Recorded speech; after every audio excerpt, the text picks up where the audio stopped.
Bienvenue dans le lieu de confession, by Jimmy Résolution. Ici, lorsque la pluie tombe et que le tonnerre gronde, les voix se libèrent. Les secrets enfouis refont surface. Les vérités que personne n'a jamais osé prononcer trouvent enfin un refuge. Dans cet espace, des hommes et des femmes viennent déposer leurs blessures, leurs regrets, leurs fautes, leurs espoirs. Des histoires d'amour, de trahison, de miracles, mais aussi des douleurs silencieuses que personne ne voit. Ici, rien n'est inventé. Chaque mot est réel, chaque émotion est vraie, chaque confession est un morceau de vie livré en toute discrétion. Abonnez-vous maintenant, invitez vos amis à nous rejoindre. Et si vous avez une histoire à partager, envoyez-la au numéro affiché à l'écran. Préparez-vous.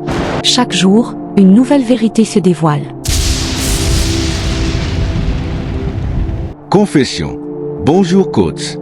Bonjour à toute la communauté du lieu de confession. Aujourd'hui, ce n'est pas facile pour moi d'écrire ces lignes. J'ai hésité longtemps. J'ai réécrit ce message plusieurs fois, puis je l'ai effacé. Parce que quand on parle de couple, de famille, de mère de ses enfants, on sait qu'on va être jugé. Mais je n'écris pas ici pour être applaudi. J'écris parce que je suis perdu. Je suis un homme de 50 ans. Un homme comme beaucoup d'autres. Un homme qui a travaillé dur toute sa vie. Un homme qui a construit, qui a tenu bon, qui a assumé. Je vis avec la mère de mes enfants depuis 20 ans. 20 longues années. Nous avons 6 enfants ensemble. 6 vies qui portent mon nom, mon sang, mon héritage. Nous n'avons jamais été mariés légalement. Nous avons vécu en concubinage. Au début, comme beaucoup, nous pensions que l'amour suffisait. Et pendant longtemps, ça a suffi. Quand je l'ai connu, je n'étais pas riche. Mais j'avais une vision. J'avais un projet. J'avais déjà commencé à construire ma maison. Cette maison qui aujourd'hui est au cœur du conflit. À l'époque, nous rions beaucoup. Nous parlions de l'avenir. Nous faisions des plans pour les enfants que nous n'avions même pas encore. Puis les enfants sont arrivés. 1, puis 2, puis 3, jusqu'à 6. Et avec les enfants, les responsabilités ont augmenté. Les charges, les sacrifices, les nuits sans sommeil, les disputes aussi. Je ne dis pas que j'ai été parfait. Je ne dis pas qu'elle a été parfaite non plus. Mais nous avons tenu. Ou du moins, nous avons survécu. Coach, il y a quelque chose dont on ne parle jamais assez. On parle beaucoup de l'amour qui commence. On parle rarement de l'amour qui s'éteint. Parce que ça ne fait pas de bruit. Ça ne meurt pas en un jour. Ça s'en va doucement. Un jour, tu te rends compte que tu ne la regardes plus comme avant. Un autre jour, tu évites les discussions. Puis les gestes tendres disparaissent. Puis le respect devient mécanique. Puis l'intimité devient une obligation. Et un matin, tu te regardes dans le miroir. Et tu te dis la vérité que tu fuyais depuis des années. Je ne ressens plus rien. Pas de haine. Pas de violence. Juste le vide. Coach, je n'aime plus cette femme. Et le dire me fait mal. Parce qu'elle est la mère de mes enfants. Parce qu'elle a souffert avec moi. Parce qu'elle a donné son corps pour mettre au monde 6 vies. Mais je ne peux pas mentir à mon cœur éternellement.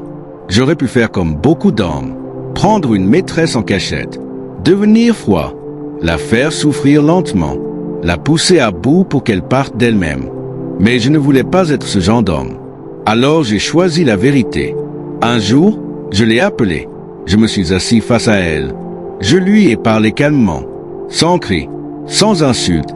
Je lui ai dit: je ne t'aime plus. Je ne veux pas continuer à te faire souffrir dans cette maison. Tu mérites mieux qu'un homme qui ne t'aime plus. Puis je lui ai fait une proposition. Je lui ai proposé ceci. Que nous nous séparions. Que je lui donne de l'argent. Qu'elle loue une maison ou une chambre décente. Qu'elle vive avec les enfants. Que je continue à assumer mes responsabilités de père. Je lui ai clairement dit: je ne te mets pas à la rue. Je ne t'abandonne pas. Je veux juste qu'on vive séparément. Coach, la maison dans laquelle nous vivons aujourd'hui, je l'ai construite avant de la connaître. Je ne voulais pas la chasser par la force. Je voulais une séparation humaine, responsable, digne. Mais sa réponse a été un choc. Elle a refusé. Catégoriquement. Elle m'a dit: je ne partirai pas. Cette maison est aussi la mienne. Je suis la mère de tes enfants. Tu ne peux pas me demander de partir. Depuis ce jour, la tension est permanente. Nous vivons sous le même toit, mais nous sommes devenus 2 étrangers. Les enfants sentent tout, ils voient tout, ils souffrent en silence. Et moi, je suis coincé entre ma culpabilité, ma vérité intérieure et mon rôle de père.